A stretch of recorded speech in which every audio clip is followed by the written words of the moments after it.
राधे राधे। आज नवरात्र का 5वां दिन है। माँ दुर्गा जी के 5वें स्वरूप को स्कंद माता के नाम से जाना जाता है। स्कंद अर्थात कुमार कार्तिकेय। ये देवासुर संग्राम में देवताओं के सेनापति थे। इन्हें कुमार और शक्तिधर भी कहा गया है। मयूर की सवारी के कारण इन्हें मयूर वाहनक भी कहा गया है। नवरात्र में 5वें दिन मन विशुद्ध चक्र में अवस्थित होता है। आज ही भगवती का विग्रह स्कंद जी को बाल रूप में गोद में लिए रहता है। स्कंद मात्र स्वरूपिणी देवी की 4 भुजाएं हैं। वर्ण शुभ्र और आसन कमल है। इन्हें पद्मासना देवी भी कहा जाता है। सिंह इनका भी वाहन है। नवरात्र पूजन के 5वें दिन का बड़ा महत्व है। नवरात्र व्रत साधक पूर्ण सावधानी के साथ उपासना की ओर अग्रसर होता है। उसे अपनी समस्त वृत्तियों को आस्थामय बनाते हुए साधना के पथ पर आगे बढ़ना चाहिए। भगवती स्कंद माता की उपासना से भक्त की समस्त इच्छाएं पूर्ण होती है। मृत्युलोक में ही उसे परम शांति और सुख का अनुभव होता है।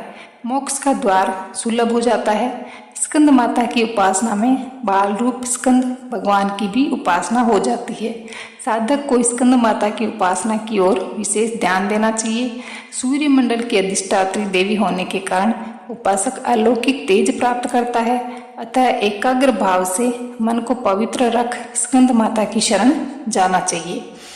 चंडमुंड का वध।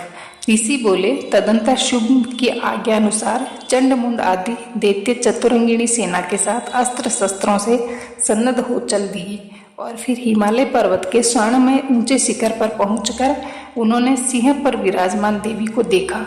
वे मंद मंद मुस्कुरा रही थी। देवी को इस प्रकार मुस्कुराते हुए देखकर असुर धनुष और तलवार लेकर देवी के समीप आ तत्परता से पकड़ने का यत्न करने लगी।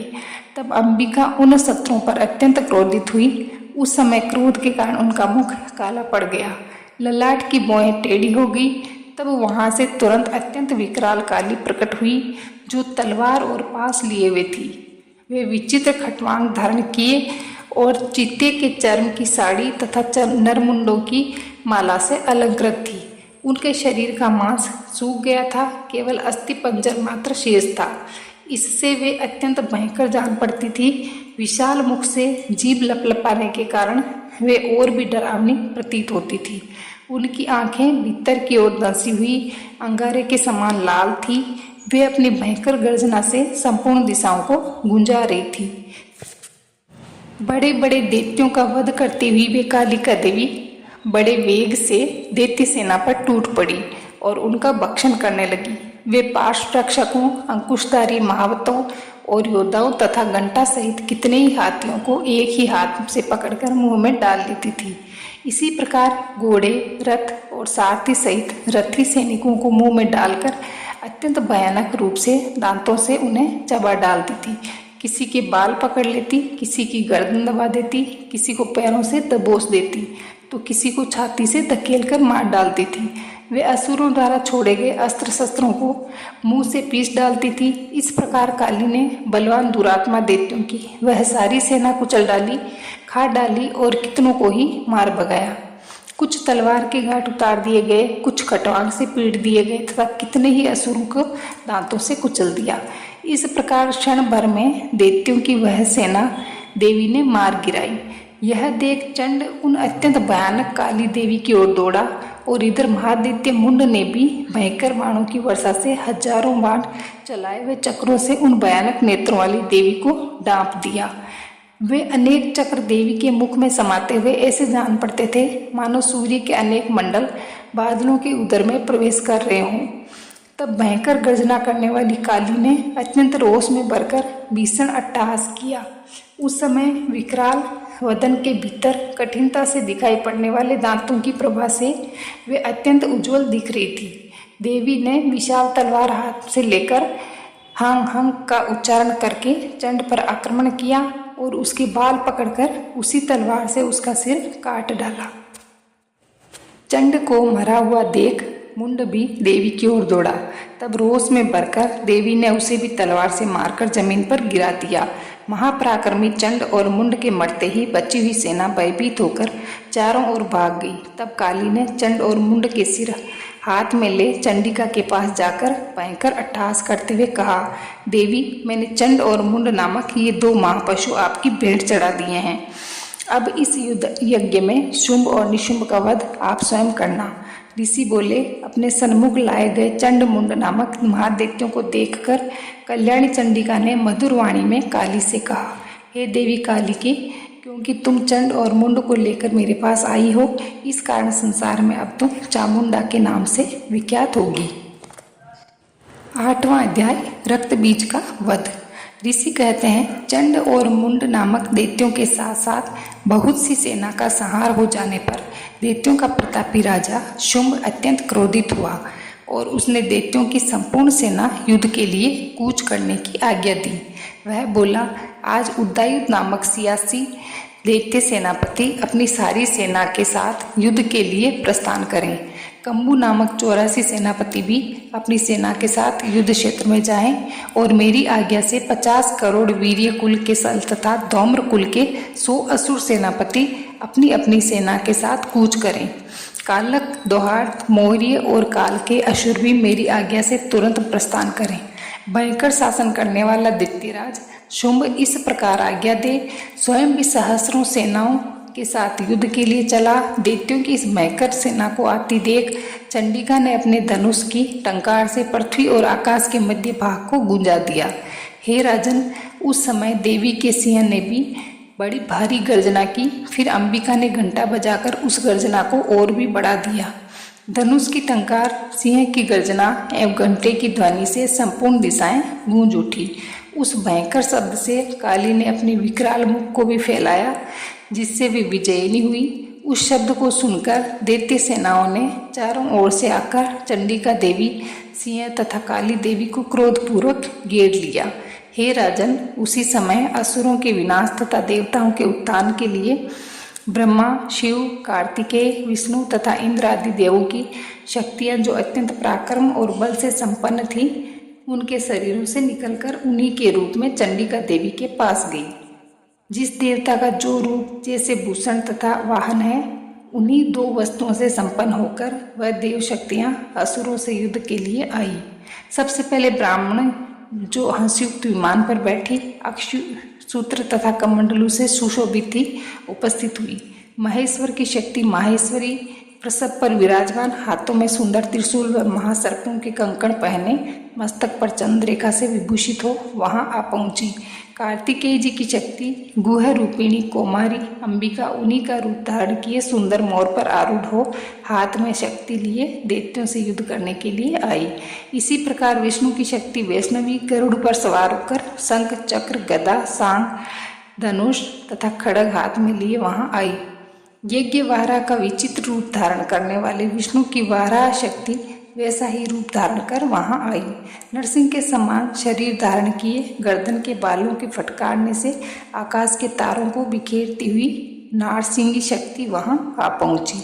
इसी प्रकार इंद्र की शक्ति 1000 नेत्र वाली वज्र हाथ में लिए गजराज ऐरावत पर बैठकर आई। इंद्र का जैसा रूप है वैसा ही उसका भी था। तदंतर उन देव शक्तियों से घिरे हुए महादेव जी ने चंडिका से कहा, मेरी प्रसन्नता के लिए तुम शीघ्र ही उन असुरों का संहार करो। तब देवी के शरीर से भयंकर उग्र रूप धारण किए हुए चंडिका शक्ति प्रकट हुई, जो सैकड़ों गिदड़ियों की भांति आवाज करने वाली थी। उस अपराजिता देवी ने धूमिल जटा वाले महादेव जी से कहा, भगवान, आप शुंभ निशुंभ के पास दूत बनकर जाइए और अति घमंडी शुंभ निशुंभ तथा अन्य असुर जो युद्ध करने के लिए वहां उपस्थित हों, उनसे कहना कि हे दैत्यों, यदि तुम जीवित रहना चाहते हो तो पाताल लोक को लौट जाओ। इंद्र को तीनों लोकों का राज्य मिल जाए और देवता यज्ञ का भाग का उपभोग करें। यदि तुम्हें अपने बल का अभिमान हो और युद्ध की अभिलाषा हो तो आ जाओ, तुम्हारे मान से मेरी योगिनियां तृप्त हो जाएंगी। क्योंकि भगवती ने भगवान शिव को अपना दूत नियुक्त किया था, इस कारण वह शिव दूती के नाम से संसार में विख्यात हुई। भगवान शिव के मुंह से देवी के वचन सुनकर वे महादेव अत्यंत क्रोधित हुए और जहाँ कात्यायनी विराजमान थी उस ओर बढ़े। इसके पश्चात उन दैत्यों ने देवी के ऊपर बाण शक्ति और रिष्टि आदि अनेक अस्त्रों की वर्षा आरंभ कर दी। तब देवी ने भी खेल खेल में ही धनुष की टंकार की और उससे छोड़े गए बाणों द्वारा दैत्यों के चलाए हुए बाण शक्ति और फारसों को काट डाला। फिर काली देवी उनके आगे आकर अपने शूल के प्रहारों से शत्रुओं को फाड़ती तथा कटवांग से उनका कचुमर निकालती हुई युद्ध क्षेत्र में विचरण करने लगी। ब्राह्मणी जिस ओर जाती अपने कमंडलू का जल छिड़ककर शत्रुओं के तेज और पराक्रम को नष्ट कर देती थी। माहेश्वरी ने त्रिशूल से, वैष्णवी ने चक्र से तथा अत्यंत क्रोधित हुई कुमार कार्तिकेय की शक्ति कौमारी ने दैत्यों का संहार आरंभ किया। इंद्र की शक्ति इंद्री के प्रहार से सैकड़ों दैत्य घायल होकर रक्त बहाते हुए भूमि पर गिर पड़े। वाराही शक्ति ने अपने तुतुन की मार से अनेक दैत्यों को मार डाला और दाढ़ों के अग्रिम भाग से कितनों की छाती चीर डाली तथा अनेक दैत्य चक्र द्वारा काट डाले। नारसिंह शक्ति अपने नखों से अनेकानेक महादैत्यों को विदीर्ण करके खाली तथा आकाश तथा दिशाओं को गुंजाने वाला सिंहनाद करती हुई युद्ध क्षेत्र में विचरने लगी। शिवदूती के प्रचंड अट्टहास से भयभीत होकर अनेक असुर भूमि पर गिर पड़े, जिन्हें शिवदूती ने उसी समय अपना ग्रास बना लिया।